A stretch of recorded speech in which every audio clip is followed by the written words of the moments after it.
छोटी कहानी और बड़ी सीख। कोयला और चंदन। हाकिम लुकमान का पूरा जीवन ज़रूरतमंदों की सहायता के लिए समर्पित हुआ था।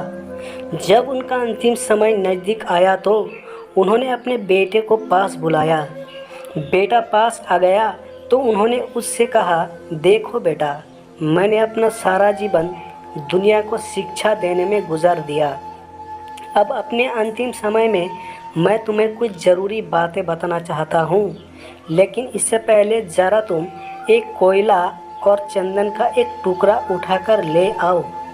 बेटे को पहले तो ये बड़ा अटपटा लगा, लेकिन उसने सोचा कि अब पिता का हुक्म है तो यहाँ सब लाना ही होगा। उसने रसोई घर से कोयले का एक टुकड़ा उठाया। संयोग से घर में चंदन की एक छोटी लकड़ी भी मिल गई। वह दोनों को लेकर अपने पिता के पास पहुंच गया। उसे आया देख लुकमान बोले, बेटा, अब इन दोनों चीज़ों को नीचे फेंक दो। बेटे ने दोनों चीज़ें नीचे फेंक दी और हाथ धोने जाने लगा। तो लुकमान बोले, ज़रा ठहरो बेटा, मुझे अपने हाथ तो दिखाओ।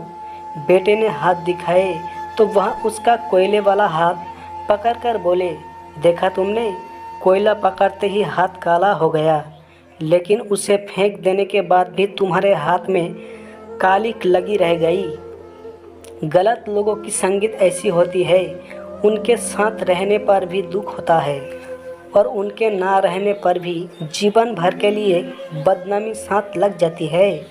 दूसरी ओर सज्जनों का संग इस चंदन की लकड़ी की तरह है, जो साथ रहते हैं तो दुनिया भर का ज्ञान मिलता है और उनका साथ छूटने पर भी उनके विचारों की महक जीवन भर बनी रहती है। इसीलिए हमेशा अच्छे लोगों की संगत में ही रहना। धन्यवाद।